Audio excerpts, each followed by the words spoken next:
I will say in the past couple of years, I have learned to let that go a little bit, and I know exactly why. I have learned to know exactly who I am, be real about who I am and the things in my life, how they have affected me, and how I have learned to control my exterior world because I couldn't control my interior world. Empowering women by our life lessons and manifestation skills, helping you reach your dreams faster. We did it. We'll show you how without making the same mistakes we did. One cowgirl, bull-raising, childless wife with multiple businesses and streams of income who is manifesting her dreams into reality.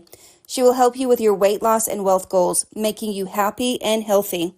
One single badass boy mom with a passion for energy, healing, health, and fitness.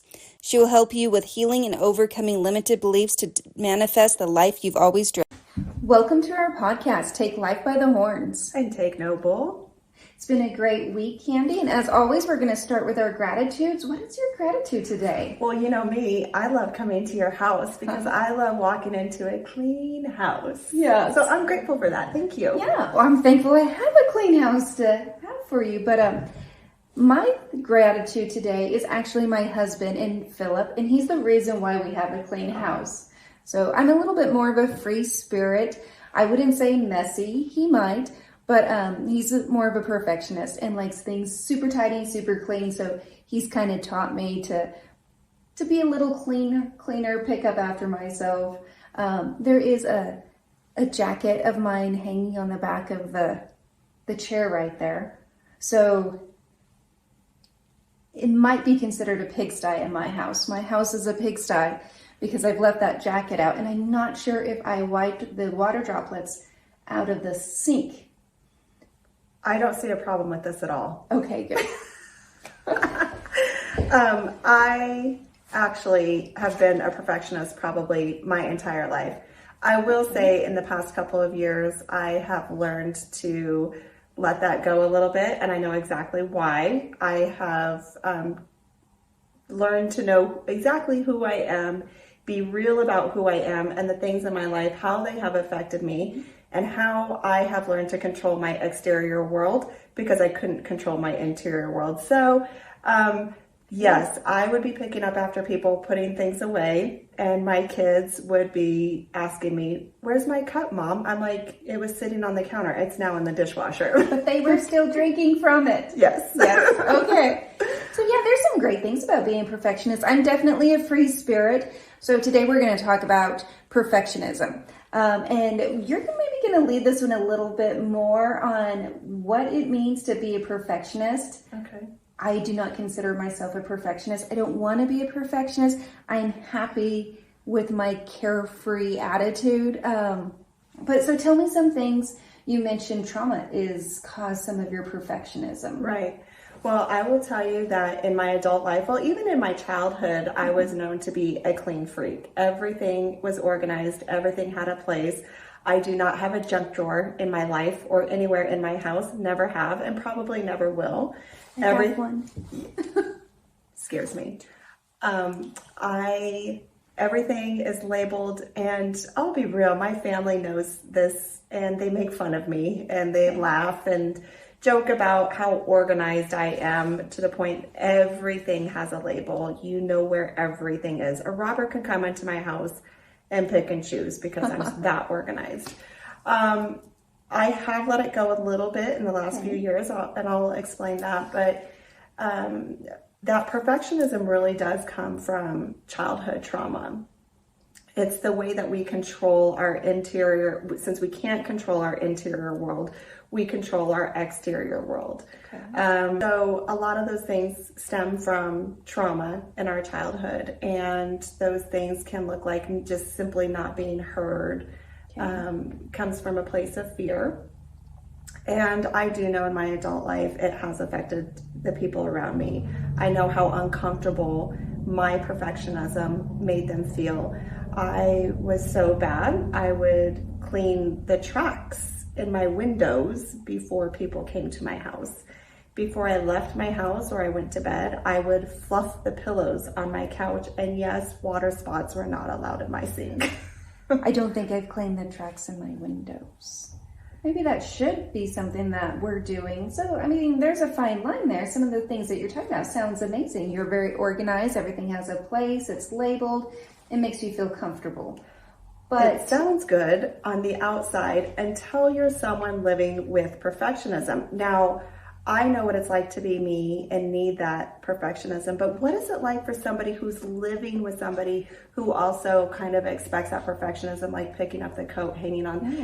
What is it like from your, I've always wondered that. What is it like from your perspective? So it's a little different because, I don't mind the chair, the coat on that chair. So it has taken me a while to learn that that does affect the other people that I live with, and I need to pick that up because it makes him stay calmer. But it also gives me a little anxiety as have I forgot about that?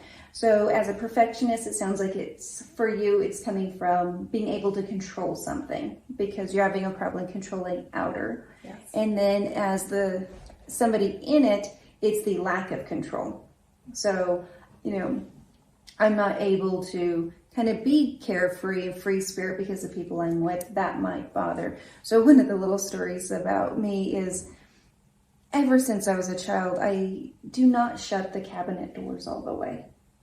So my stepmom would put notes on the cabinet, please shut the door.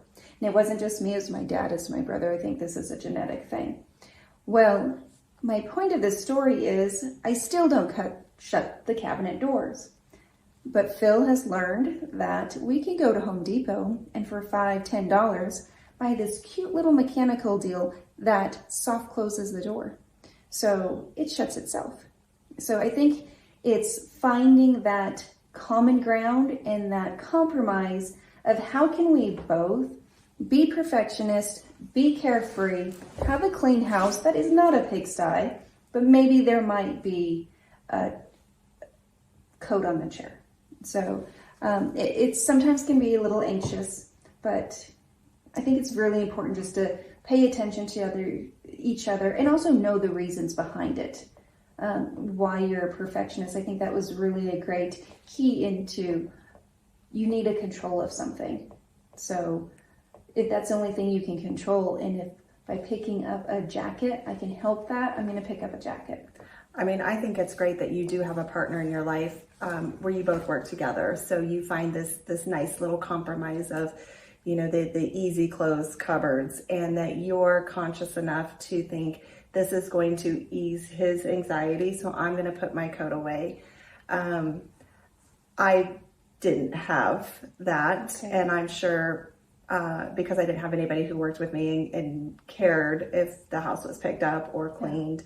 I was probably over the top, but I will say now that I am a single person, because I am divorced, and since then, in the past 5-6 years, I actually have let a lot of that go. Oh, interesting. I am not the clean freak I once was, and I do kind of miss it a little bit. But for the life of me, I can't become that person anymore. It took up a lot of time. Mm-hmm. It drained a lot of energy that I really wasn't aware of, that I was utilizing in those years. But I've realized being on my own now, I don't need to control things as much as I once did. And why do you think that is? Why do you think you were able to release that control? I'll be real with you. Okay. I had to do a lot of inner work. There was a lot of trauma within me. From childhood that I carried into my adulthood and was making adult decisions based on the trauma of a child. So through my divorce, I really had to go in and dig deep and really get to know myself and be real about how these things affected me. I actually wasn't very conscious that these traumas turned into perfectionism. It just so happened to be kind of a side effect that I realized I no longer had the need to have that perfectionism in my life. I was so bad, I would take dishes out of a dishwasher, and when I put them in the cupboard, they would all have to be facing the same way, like lined, stacked up with the patterns matching. That's how bad I was. On that note, I just have to say, I take the dishes out of the dishwasher, I put them up, and then I don't look at them to make sure that they're clean. It's the dishwasher. The dishwasher cleaned them, right? And then you're making sure they're pointed all the right direction. I honestly don't even think I would have cared if they were clean, as long as they all faced the same direction. Really? Yeah. So that may be a little borderline OCD. You've looked into that, thought about that? I think Obsessive compulsive disorder. yes. I don't know that I was OCD. I wasn't really repetitive with things. Okay. I didn't have repetitive behaviors or a systematic way of doing things. It really was fly by the seat of my pants. And when I felt like tearing out all the windows in my house and cleaning them, I just did that. There wasn't a sequence or pattern to it. So I flew by the seat of my pants with my perfectionism. I don't know that I was OCD, although people would label me OCD. I don't know that it was an accurate label. Okay. And I don't even know how to cure OCD. Like I said, the side effect, I've just kind of realized going through life that I'm not as focused on fluffing the pillows on my couch before I go to sleep, or making sure the water spots are dried in my sink anymore. And that's, like I said, just been kind of a side effect of digging deep and releasing a lot of the traumas and programming that was installed inside of me. I no longer, I feel like I have more control over my life.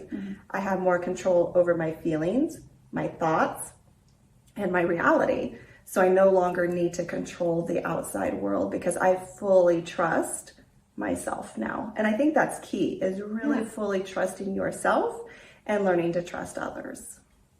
I think that's great. So it goes back again to that control. And then you were able to let go of that control when you found that you could control yourself. Right. Would that be fair? Right. When I could control myself, I could trust myself. I had a higher self-esteem. I thought higher of myself. It kind of all plays a role together. Yeah. Okay, great. So would you prefer being a perfectionist or more carefree? I'm not going to lie. There are times I miss being a perfectionist. My life was very organized. Everything had a place. Anybody who needed anything, I could tell them exactly where to go and exactly where things were. I had everything on hand. I was it's kind of like a very organized hoarder. So anything you ever needed, I was Walmart in my house in a much more clean, organized way. I miss that. Yeah. And I really do sometimes try to tap into that again, but for the life of me, I just can't. And I do like the life that I have now. If you saw my office or my desk, you would think there's no way this girl used to be a clean freak. Go looking at desks. But it does feel good to live life as a normal person. I'm getting better sleep. I'm not up worrying about, like I said, the pillows on my couch. How silly is that? Or if my living room is vacuumed at 10 o'clock at night and how the lines look on the carpet. So I'm getting better sleep. I'm making more time for myself, which is key. Yes. So instead of cleaning and doing silly things that make no difference to the world, I'm spending time with Candi, right? I'm going on hikes. I'm going to the gym. I'm meditating. We have lunch. When that used to be your cleaning time. My cleaning time. Yeah. Yeah. Well, and I think there's a really good happy medium there, because I know when my desk is a mess and I can't find things, then anxiety does get high and that can stress you out. So there's definitely a middle ground there, from the perfectionist to the carefree, and maybe we can find some nice middle ground. Well, what is that saying? Cleanliness is godliness? Yes, cleanliness is next to godliness. And I do believe that's true in a sense, because you and I also both believe in manifestations and law of attraction and energies in our reality. And we need to give the energies nice, clean space to move around too. So we can't be hoarders and we can't be pigs, because that energy, if we want to attract nice things into our life, that energy needs a nice, clean place to move around. So there is something to be said for cleanliness and orderliness, but not as a compulsive disorder, perhaps. I feel like we have discussed, perfectionism pretty well. We're not OCD, we're just a little perfectionist. We're going to find some middle ground. And niceness attracts niceness. Keep things clean, keep your energy clean. Do the best you can. Consider one another. If you are living with a perfectionist and you're carefree, think about how that affects them and the struggles that they're going through and the control they need, and vice versa. If you are a perfectionist, that you're living with a carefree person, that it can cause some anxiety trying to live up to your standards when that isn't quite normal or in the cards for them. And we say normal in a very loose term. Right. Normal is independent on who you are. So I like to say that I'm weird, normal doesn't bother me, but yeah, I think that's been a great. For anybody out there who is struggling with these kinds of issues, feel free to comment below. We would love to interact with you, especially coming from somebody who used to be like that and how I've changed my life. You know, that perfectionism really prevents you from your creative energies and really expanding in life. It doesn't allow that to happen as easily. So if you're looking for support and want to chit chat, we would love to hear from you. And if you are somebody living with a perfectionist as well, Tenneile is a great support as well. So we'd love to hear from both sides. Yeah, comment below, subscribe, and we look forward to talking to you next time.